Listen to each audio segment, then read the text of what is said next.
Perek Zayin, écoutez Marim Tania, nous sommes à la page 24, la deuxième ligne.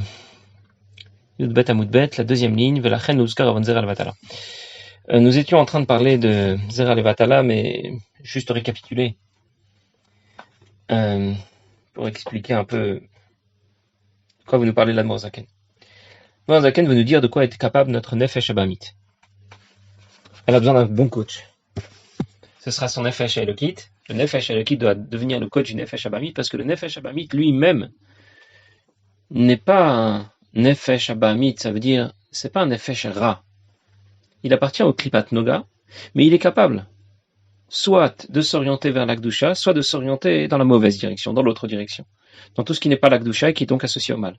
D'ailleurs, il y a un Yom Yom, et Yisroch Chag HaShavuot, où le Rabbi nous dit que ce monde, c'est un extrait d'une sirah du Rabbi précédent, il dit que ce monde est un monde dans lequel nous allons retrouver à la fois Akadosh Baruch Hu, et l'homme va pouvoir retrouver Akadosh Baruch Hu, mais c'est aussi appelé un jardin de égoz, de noix, c'est-à-dire, la noix, c'est Begematria Achet. C'est la même valeur numérique que le mot Chet, la faute. Ça veut dire que l'homme dans ce monde a le choix. Il a le choix de choisir son chemin, soit le bon chemin, soit le mauvais chemin. Alors, pour l'instant, nous expliquons quelles sont les directions que peut prendre le Nefesh Abamit. Dans quelle direction il est capable d'aller. Ensuite, nous expliquerons que puisqu'il est capable d'aller dans toutes les directions, mais il a besoin d'être coaché. Il a besoin d'un Nefesh Elokit, c'est pour ça qu'on lui a adjoint un Nefesh Elokit, pour lui dire dans quelle direction aller, pour l'orienter dans la bonne direction. Mais sinon, il est capable d'aller dans toutes les directions. Comme un cheval qui ne serait pas dressé. Un cheval, c'est bien ou c'est mal? Ça dépend. S'il est bien dressé, s'il est bien dirigé, alors il va aller dans la bonne direction. Mais si on laisse aller, alors il est capable d'aller dans toutes les directions. Il peut aller dans une bonne direction, il peut casser des choses et faire n'importe quoi. Et c'est ce qu'il en est de notre Nefesh Abamit. Alors pour l'instant, qu'est-ce que nous avons dit de notre Nefesh Abamit? Si on veut récapituler un peu tout ce qu'a dit l'Admor Zaken depuis le début du Perek Zayin. Il est capable de rejoindre l'Akdusha, lorsqu'il va utiliser les éléments permis de la création, les Shem Shamaim.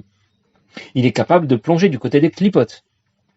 Par exemple, lorsqu'il va utiliser les éléments permis de la création, les Shem Tava, pour son seul plaisir. La réparation est facile, parce qu'il s'agissait d'éléments permis.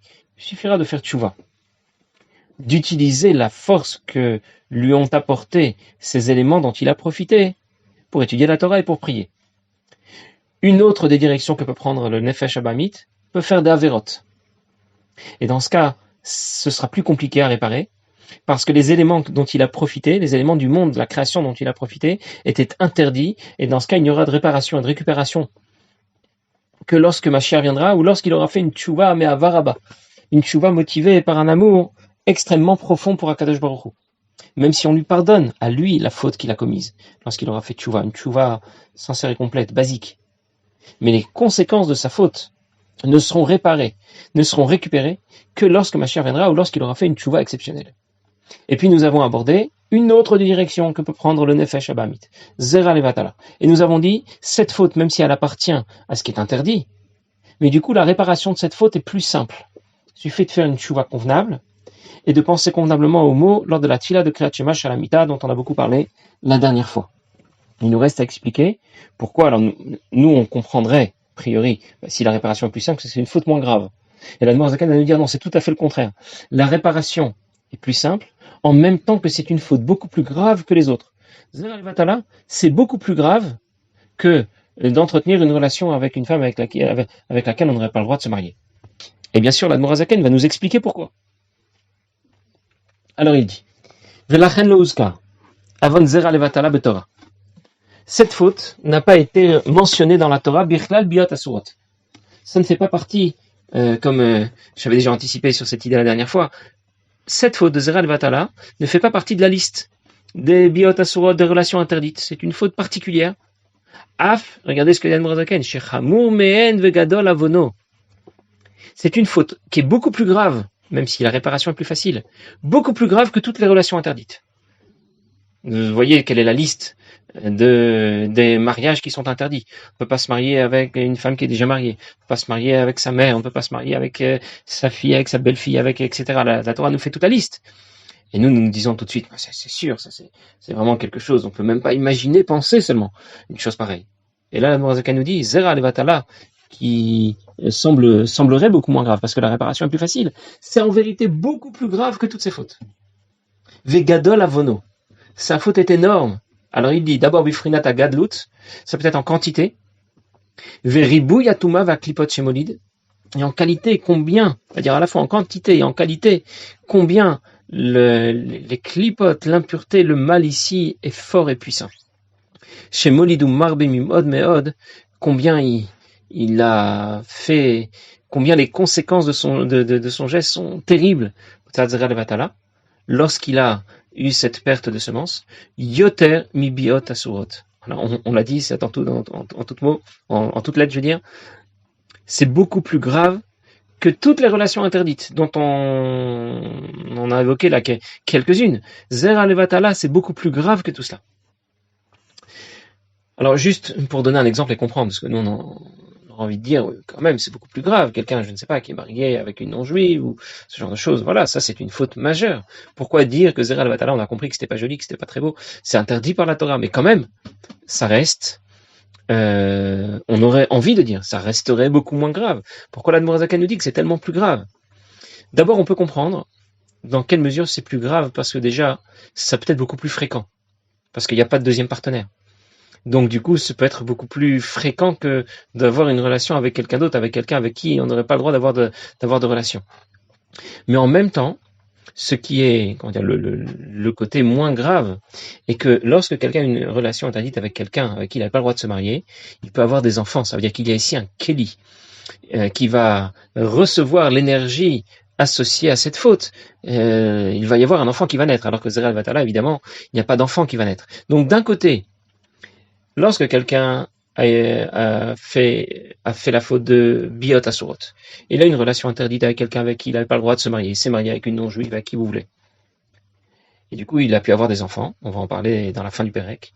Alors c'est vrai qu'il a fait une faute grave, mais c'est une faute en même temps qui est venue s'inscrire dans un certain Kéli, dans un certain réceptacle. C'est ce que va dire l'Admor HaZaken dans la note que nous allons lire tout de suite. Du coup, qui parle de Kéli, qui parle de quelque chose de limité. Alors que lorsque l'on parle de Zera Levatala, il n'y a pas de Kéli.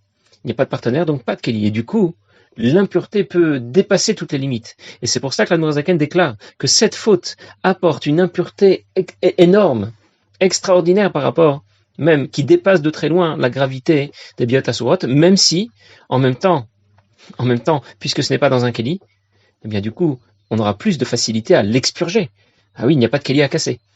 Il n'y a pas de donc on comprend que la réparation va être plus simple. En même temps, ça a amené une touma énorme, une impureté terrible et beaucoup plus profonde et beaucoup plus grave et beaucoup plus importante en quantité et en qualité. Mais en même temps, la réparation sera plus facile parce qu'il n'y a pas de Kéli ici. La faute n'a pas été attrapée dans un Kéli, dans le Kéli des clipotes. Contrairement à ce qui se passerait lorsque quelqu'un aurait eu une relation interdite et que du coup il y a eu un Kéli qui a réceptionné sa faute.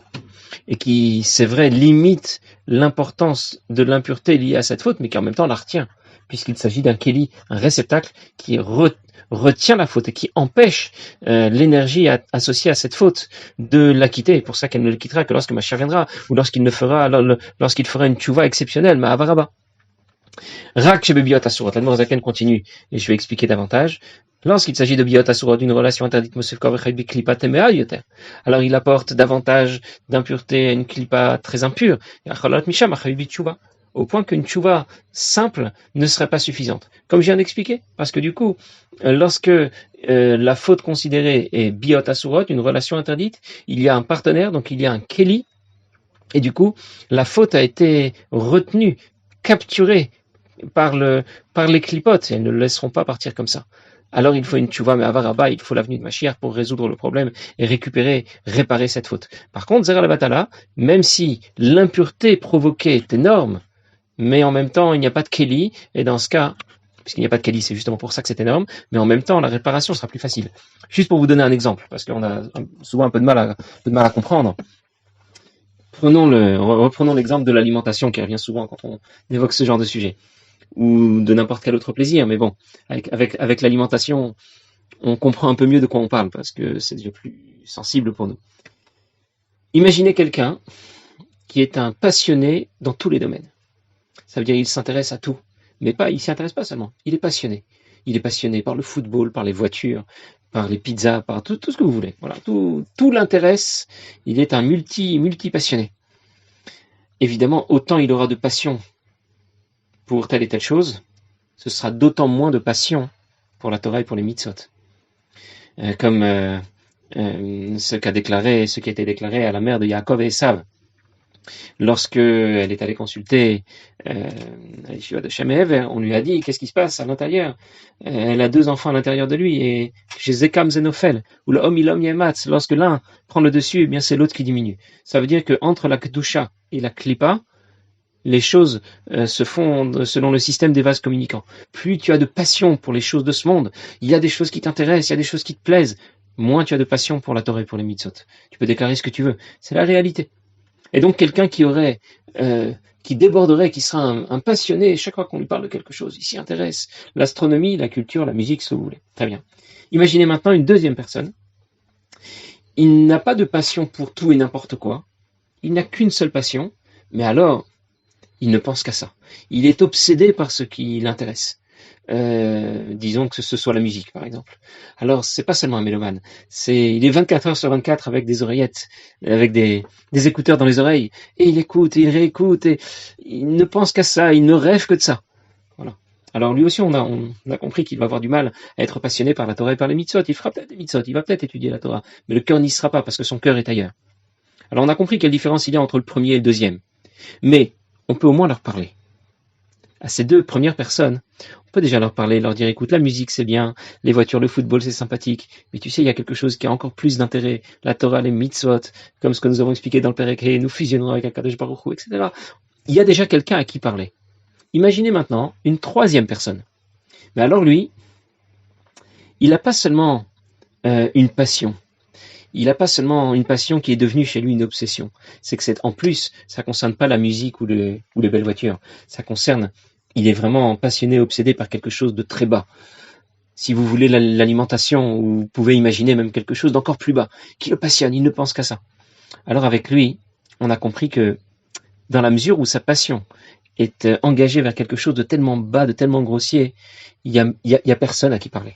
Tu vas lui parler de Torah mitzvot, de la relation privilégiée que tu as avec Dieu par la Torah et par les mitzvot.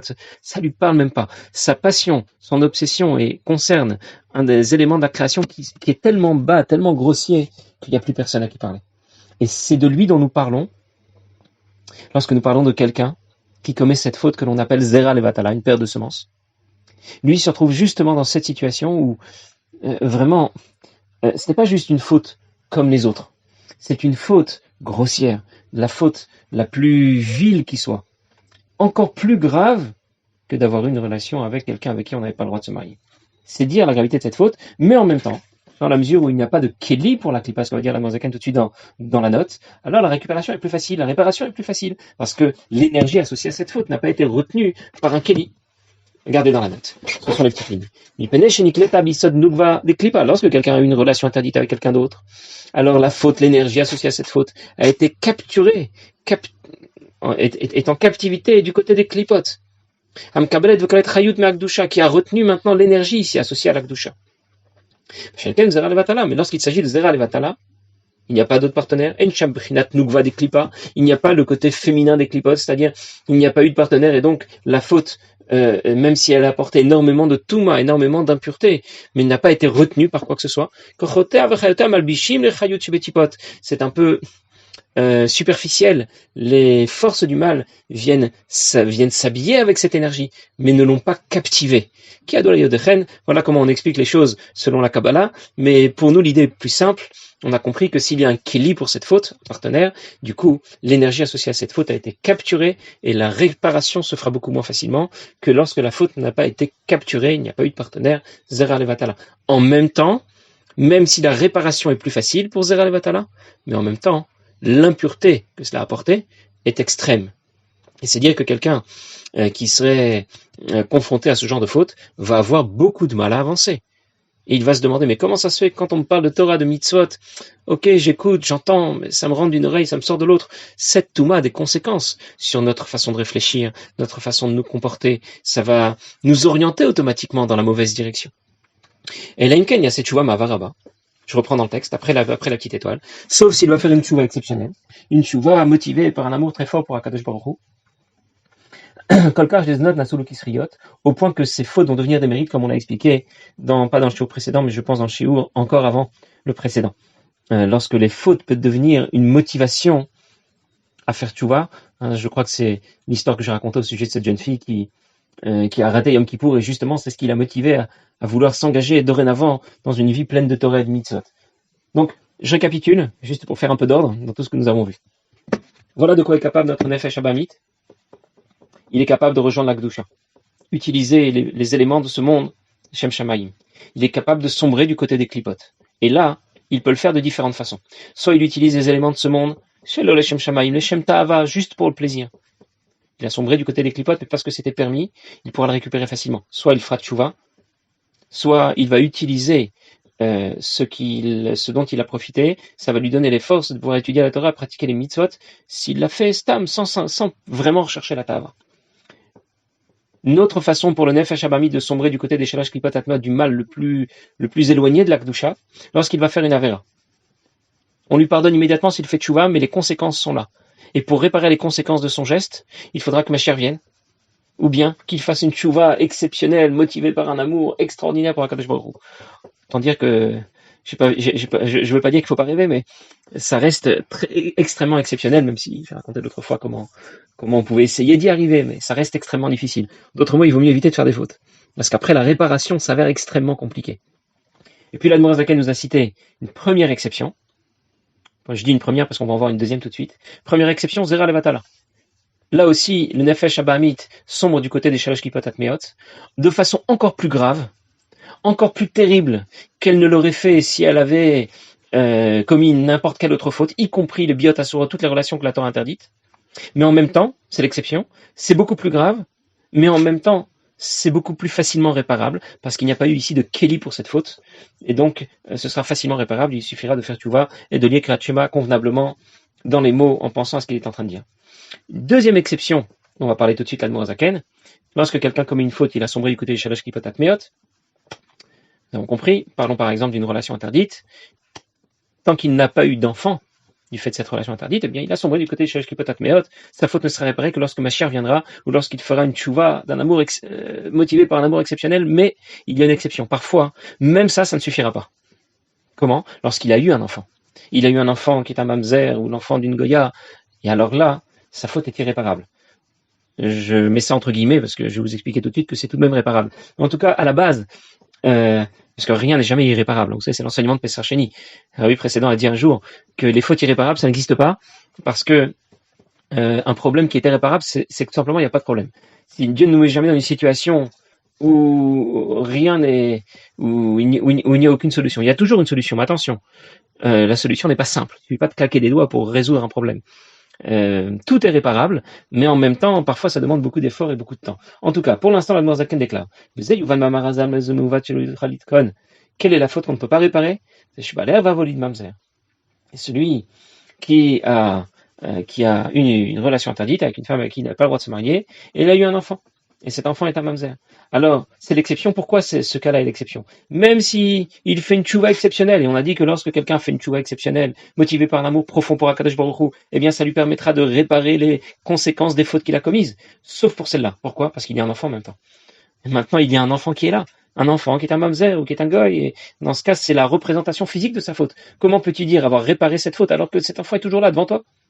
Chez Asgam, il y a cette tchouva de la kolkar, même s'il fait une tchouva exceptionnelle, Charlonot achayut l'ikdusha, jamais il ne pourra réparer cette faute, récupérer la chayut, l'énergie qui était introduite ici, qui a donné naissance à cet enfant. Parce que maintenant, sa faute est représentée dans ce monde par la présence de cet enfant. Itlab shabegouf basarvadam. Elle est venue s'introduire dans un corps de chair et de sang. Et donc, la réparation n'est même pas possible par une tchouva mais avagdola, par une tchouva qui était motivée par un effort exceptionnel. Sauf, bien sûr, quand on a fait une tchouva mais avaraba, parce que quand on parle de tchouva mais avaraba, motivée par un amour exceptionnel, il y a exceptionnel et exceptionnel. Si vraiment quelqu'un insiste et fait une tchouva exceptionnelle de chez exceptionnel, ça peut quand même fonctionner. Rabbi Yosef Weinberg a toujours l'habitude, il donnait les shiurim, shiurim de Sefer Atanya, qui sont très connus, qui sont inspirés des shiurim qu'il donnait à la radio au sujet du Sefer Atanya. Il racontait toujours, lorsqu'il arrivait à ce passage, l'histoire de Rabbi Yosef et Bishinkovitz. C'était un frère qui avait beaucoup de capacités. Il était en mesure de devenir un rave. Pour l'instant, il était un simple melamed, mais il avait vraiment un simple enseignant au cheder, mais il avait d'énormes capacités.